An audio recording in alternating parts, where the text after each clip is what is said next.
Bonsoir à toutes et tous, c'est les Actions Furieuses de ce lundi. Comme d'habitude, avertissement, cette vidéo est uniquement à but pédagogique, je partage simplement mes propres avis et réflexions. Les actions présentées ne sont en aucun cas des conseils d'achat ou de vente et vous êtes seul responsable de vos investissements. Pour me suivre, c'est sur Twitter, @trendfrance. On passe à la citation du jour. Un idiot avec un plan peut battre un génie sans plan. C'est de Warren Buffett.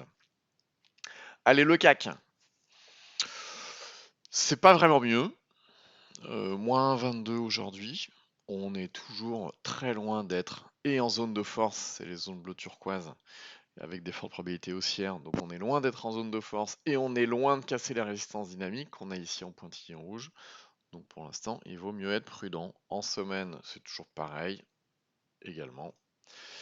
Même situation. Malgré tout, il y a quelques valeurs qui s'en sortent plutôt pas mal. Les biens bullish qu'on suit tout le temps, et puis d'autres valeurs liées à l'armement, la guerre, etc. On a par exemple Albioma qui prend 7,36.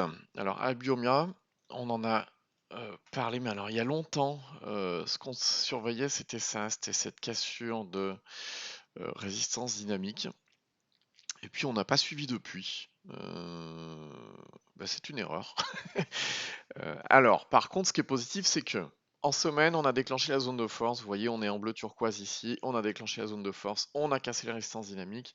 Ça fait 2 semaines que c'est pas mal. En journalier, euh, très franchement, en journalier, voilà, le point d'entrée idéal, il était sur la cassure là-dessus. Malgré tout, il y a eu de la mèche derrière, etc. Il n'y a pas de point d'entrée forcément très précis. Donc maintenant, qu'est-ce qu'on va faire? Maintenant, on sait que c'est haussier. On sait qu'en bougie semaine, on a déclenché la zone de force. On sait qu'en mensuel, on est en zone de force. Donc maintenant, qu'est-ce qu'on va faire? On va attendre simplement que les premiers sortants sortent, qu'il y ait une consolidation derrière, et puis qu'on ait des bougies de plus en plus petites, des volumes de plus en plus petits. Et là, on trouvera un point d'entrée. Donc Albioma, voilà, on se la met sous le coude et on la suivra dans les jours qui viennent. AMG, touchette sur le point qu'on surveillait, mais juste touchette, rien d'autre. Donc pour l'instant, c'est juste une touchette. Carrefour, alors Carrefour, il n'y a pas eu touchette, mais on a cette oblique baissière qu'on avait tracée un peu à l'arrache. On n'avait pas beaucoup de construction il y a quelques jours. Là maintenant, on a quand même plus de construction. On va mieux tracer quand même notre point, voilà, à surveiller.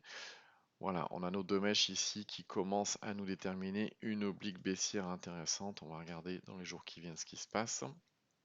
On a Dassault Aviation. Alors Dassault, on suit depuis un moment, puis là. Et puis là, c'est du gros gap aussi aujourd'hui. Plus 7,87, il y a du volume, il y a tout, on est super bien. Je vous le rappelle, Dassault, ce qu'on guettait, c'était une propagation de signal des unités plus petites aux unités plus grandes. Donc là, on est en mensuel, on avait résistance dynamique ici, cassure de résistance dynamique, zone de force, on avait la totale et les derniers plus hauts, tout a été cassé ici. Et effectivement, on cherchait point d'entrée dans les unités plus faibles, plus basses. Et puis voilà, journalier ici, il y a eu pas mal de points d'entrée. Là maintenant on est parti. On est en pleine poussée, donc c'est plutôt bien. On a également Euronav qui continue tranquillement. Pareil, en pleine zone de force dans toutes les unités de temps. Alors, Fugro, qu'est-ce qu'on surveille, Fugro? Alors, en mensuel, on n'a pas encore cassé les résistances dynamiques, on n'a pas généré de zone de force. Donc, ce qu'on va faire, c'est qu'on va descendre les unités pour trouver un point d'entrée, un signal d'entrée. On l'avait entouré ici. Qu'est-ce qui peut être le déclencheur? La cassure de cette résistance oblique là. On est pile dessus. Et en journalier, voilà, on est pile dessus. Donc qu'est-ce qu'on fait? Demain, on va surveiller ce qui va se passer. Pour l'instant, il n'y a pas de gros volume quand même. On a une belle bougie, effectivement, mais on va comparer les volumes de celle-ci au volume de celle-ci. C'est pas la même. Donc on va voir demain ce qui va se passer. Mais voilà, scénario long terme, c'est ça. Galapagos. Alors, Galapagos, en mensuel, c'est pas encore ça. En semaine, c'est plus intéressant. On a eu poussée, consolidation, on a eu des bougies plus petites que la poussée, bien évidemment. Donc une belle consolidation, des volumes décroissants. Tiens, on les a pas tracés, on va les tracer. Qui sont de plus en plus ridicules. Donc on va chercher en journalier quel va être l'élément déclencheur. L'élément déclencheur, c'est très probablement la cassure de cette résistance oblique. Et il y a eu touchette aujourd'hui. Décidément, c'est la journée des touchettes, ça fait déjà 2 touchettes. GTT.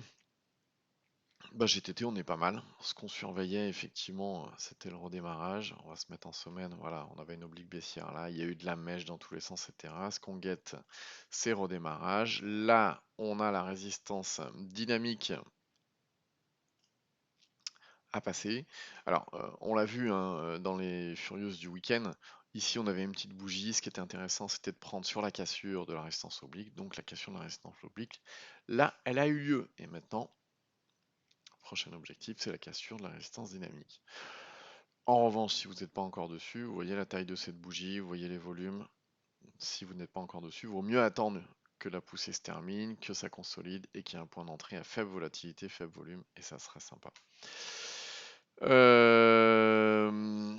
Ipsen, il y a eu touchette là aussi. Ipsen, je le rappelle, hein, en mensuel, voilà, ce qu'on jouait c'était ça. On anticipait la cassure, donc déjà depuis un petit moment, hein, puisque Ipsen, voilà, l'anticipation était là, et voilà, aujourd'hui on continue avec cette petite touchette et on regardera dans les jours qui viennent ce qui se passe. JC2Co, on avait cette oblique baissière là qu'on a cassée, qui convergeait également avec l'oblique baissière qu'on a là. L'oblique baissière qu'on a là, si on se met en semaine, voilà, c'est celle-ci. Donc bien, ça fait une belle entrée, pas mal. C'est pas de la grosse perf pour l'instant, mais à voir les jours qui viennent, ça peut être pas mal du tout. On a également Morel qui continue tranquillement, hein. Morel, je le rappelle, ce qu'on jouait, c'était la cassure de résistance dynamique là, et on est déjà en zone de force sur l'indicateur extra trend. Et puis Thales, bah Thales pareil, hein.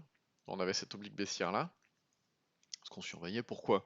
Parce que en semaine, on avait notre résistance dynamique là, et en mensuel, on avait notre résistance dynamique ici qu'on surveillait. Donc effectivement, le point d'entrée idéal, il était là, on l'avait noté hein, avec cette oblique baissière là. Bah depuis, ça pousse, puis effectivement, Thales, on sait pourquoi ça pousse, hein. C'est avec l'Ukraine, donc voilà, voilà. Bah comme d'habitude, hein, si vous n'avez pas encore l'indicateur extra trend, vous pouvez le télécharger en tapant extra trend dans Google ou en allant sur le site indicators.net. Euh, N'hésitez pas à laisser un commentaire, hein. Et puis, bah, si vous découvrez cette chaîne, vous cliquez sur s'abonner et la petite cloche, comme ça, tous les soirs, vers 18h, quand je publie la vidéo, vous êtes alerté en temps réel. Allez, sur ce, je vous dis à demain. Bonne soirée.